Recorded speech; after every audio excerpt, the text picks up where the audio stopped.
What's going on, guys? It's your boy Scrub here, back again with another video. Hope you guys are having a great day. I know I am. Today's story time was sent in to me by a subscriber, and it's about a time that they got to absolutely eviscerate their douchebag of a boss after he fired one of their coworkers for no reason. Pretty swag story if you ask me. I thought you guys would find it entertaining, so that's what we're going to be talking about today. And without further ado, let's hop right into it. Alright, so the person who sent this in to me works at a fast food restaurant, which, you know, isn't necessarily their favorite job on the planet, but they get paid to do it, so it is what it is. And everything was going pretty okay until the owner of the franchise decided to make his nephew the manager. Pretty nepotistic hire, only hired him because he was his nephew, immediately gave him the manager role when he had never worked there a day in his life. And to top it all off, the nephew himself was a little bit of a douchebag, and by a little bit, I mean a lot of bit. He was insanely controlling. Like, for example, he would tell them to go clean the bathroom, and they would go clean the bathroom, and as they were cleaning the bathroom, he would come in and be like, yeah, I don't like the way you're wiping the mirror clockwise, you need to go counterclockwise. And then he would flick water all over it so they had to clean it again, and be like, I didn't like the way you did that. That level of controlling. He would time everything in terms of like how long they had to go to the bathroom. They could only be in the restroom for 5 minutes at a time any longer, and he would come in and be like, what are you doing? Just a manager who had no idea how to actually effectively be a manager, probably because he had no experience working either. His uncle just decided to hire him as the manager with no experience. I just feel like that's not something I would ever want to do. I'm not saying I would be opposed to like working as a manager, but I would never want to manage anything that I don't know. I've never worked at a fast food restaurant. If I try to tell people how to make a cheeseburger in a timely fashion, it's not gonna go as fast as it probably could because I don't know crap about it. Why would you want a job where you're just immediately a manager with no experience? That just sounds like a recipe for disaster. Either way, though, the staff just kind of realized they were gonna have to deal with it because there was no way he was gonna get fired, so most of them just got used to it and dealt with a bunch of the bullcrap rules. Some people quit, but not that many people wanted to quit yet. And there was one coworker in particular that was a super hard worker, and he was kind of like the de facto manager because everyone hated the real manager. Like, if he asked somebody to do something, they would do it, no questions asked, because he just worked a lot and everyone respected him, and he never was like, hey, you need to do what I say because of da-da-da-da-da. He never did illogical things. And his name was Alec, and he was working an average of 60 hours a week. Now, that's 20 hours more than a normal full-time job. And I'm not saying people don't work 60 hours a week. I know probably a lot of people watching this video, you or your parents have had to work that much before, but like, if you can do that consistently, you're a really hard worker. That's impressive. I think working 40 hours a week is like a full schedule. Willingly working basically a full and a half time job is not an easy thing to do. So he was a very hard worker, and because he was working all the time, he was pretty good at running the store. So everyone kind of looked to him as their default leader. And for some reason, one day, Mr. Douchebag is on a mega power trip, and he decides that he's going to change the script for how they're supposed to interact with the customers. Now, there is a script that corporate usually gives them. It's not very good. It's kind of clunky.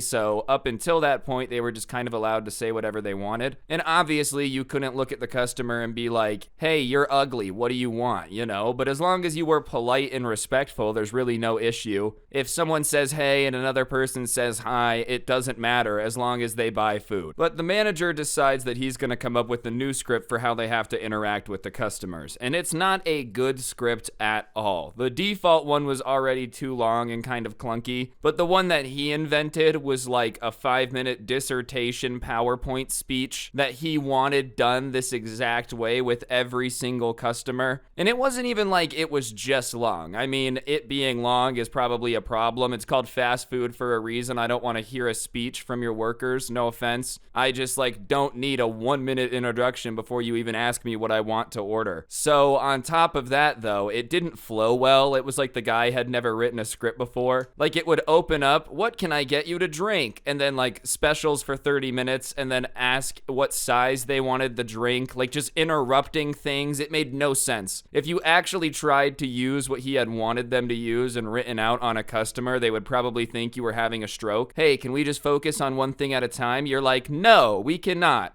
How many nuggets do you want? I didn't even ask for nuggets. Okay, so 0 hamburgers plus or minus 8. They're like, what is happening? Just pretend you're having a malfunction, put some firecrackers behind your ears so sparks start flying out of your head. I've gone offline. BurgerBot needs to be rebooted. Anyways, he comes up with this garbage script that it would be very, very annoying to have to use to actually interact with people, and no one wanted to use it, so they didn't use it. They kind of were like, all right, I appreciate that you made this, and then went back to doing what they normally do. And keep in mind, it's not like the store is doing bad. It's always busy. It's always got people in it. They always are breaking their like sales to every other franchise in the area. You know how they kind of compare them? They're always one of the better ones, so there's just no problem at hand. I could understand being a manager to come in and make a bunch of changes if it's like the only unprofitable franchise in the entire country. I get why you would need to change a lot, but if everything's going good, I just don't understand why you would want to come in and rock the boat, especially if you have no experience. Like, oh, okay, this place is making a lot of money. Awesome. I'll do everything in my power to make sure it doesn't make as much money. Okay?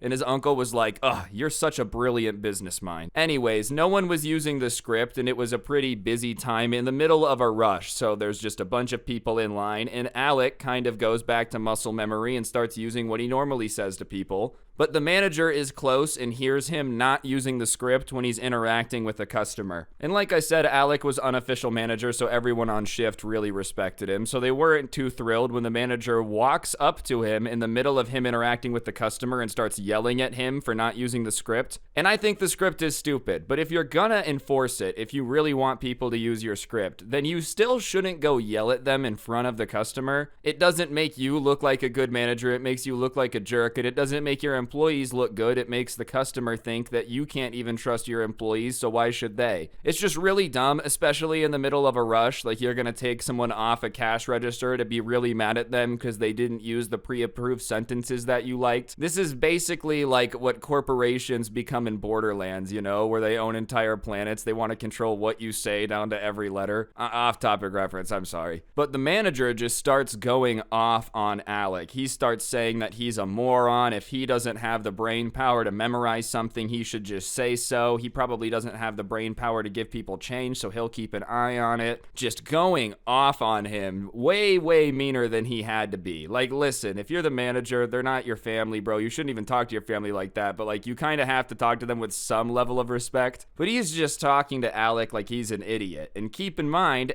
Alec is working 60 hours a week. He's kind of got the store on his back. If the store was Yoda, all right, then Alec is Luke and they're trudging through the swamp because he's just got him on their back. He's carrying it. And Alec isn't too fond of being laid into in front of the customers because who in their right mind would enjoy that? No. Please keep screaming at me in front of everybody. I really enjoy it, especially when it's hundreds of strangers that are hungry and just want their lunch and you're interrupting this. And so douchebag manager says something to the effects of like, you either use my script or there's going to be consequences. And Alex said, I'm not going to use your script. And that's all he said. He didn't say, I'm not going to use your script and then spit in his face and say like, I hope that you are cursed forever. He didn't, shove him. He didn't slap him. There was nothing. He just said, I don't want to use your script. So the douchebag manager just screams in front of everybody once again that he's fired and to get out right now and to never come back, and he'll mail him his last paycheck. There's no reason for him to ever come back into the store. And Alec is kind of flabbergasted because he's never had an issue with the manager before. He works a lot and usually just keeps his mouth shut, and on top of it, he's like, you're gonna fire me when I'm the one working all these hours? Like, all right, dude, fine. But one of the coworkers, not the subscriber, but another one of the coworkers says something to the effect of like, you can't do that, you can't just fire him with no notice in the middle of a rush. And the manager at this point is full on power tripping, dude. If he were on a run, he'd be smacking the floor every 2 feet because he's just tripping. And he turns to the person who said that, who's standing with a group of the other coworkers, and says that like, if any of them have any problem with the way he runs this, they should just keep in mind that he can fire anyone he wants.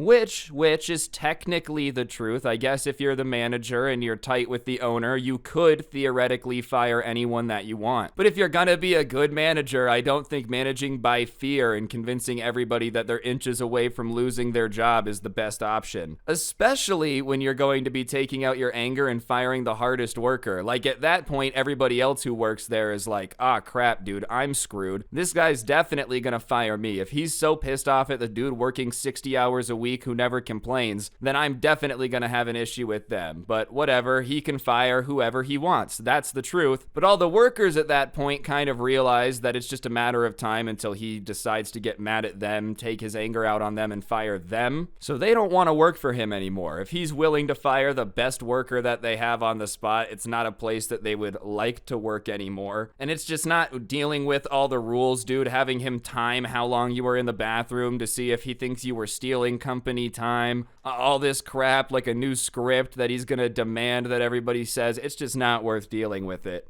So the subscriber decides that he's gonna quit, and he says, all right, well, if you're gonna fire him, then I quit. He figures he could always get a job somewhere else at this point, and like, whatever, it's just not worth working with this dude. And the manager yells at him that he can't quit. He's not actually allowed to quit without a 2-week notice, which is funny. He's allowed to fire people on the spot in front of everybody. That's chill. But if they want to quit, then he would expect a 2-week notice. Isn't it funny how that works? All right, like, I can put you in a crappy position. I can give you no job, but you can't put me in a bad position. That's not how this works. And when the coworkers start to hear the manager demanding that they put in their 2 weeks and that they can only quit on his terms, basically, a lot of them decide that they're gonna quit. So now there's a group of about 6 people that are quitting, and them and Alec are walking out. And as they're walking out, the manager hops over the counter, does the little like Tom Cruise Mission Impossible slide across the counter, and literally gets between them and the door and starts saying that, you know, they're not allowed to walk out during a shift, and he'll keep Alec on until the end of the shift. He doesn't need to leave right now. Which, listen, dude, if they're already quitting, I don't think the best maneuver is to say you can't leave and then offer the person who you just fired like the rest of the shift. Hey man, listen, I know I fired you and you're gonna have to go find a way to get a new job because you're fired, but I'll let you stay an extra 5 hours to work with me if you want. Like, no one's gonna take that offer. That isn't actually that good of a deal. No offense, I don't care where you work. It's not a reward for me to have to deal with a crappy boss for an extra 6 hours after I've already been fired. But Alec decides to smack him back with the I can fire anyone I want, and he says that they're allowed to quit any job that they want. And the group at that point has swelled to 8 people, and there's only about 10 people working at any given time, not including the manager. So like 80%-ish of the workforce is deciding that they're done and walking out. And the manager is pissed, and he's just going off about how if they walk out this door, they'll never be able to work for this franchise again. Which, listen, I've had bosses use against me before, like, if you quit, you'll never be able to work for this franchise of grocery stores again. And it's like, all right, you know what?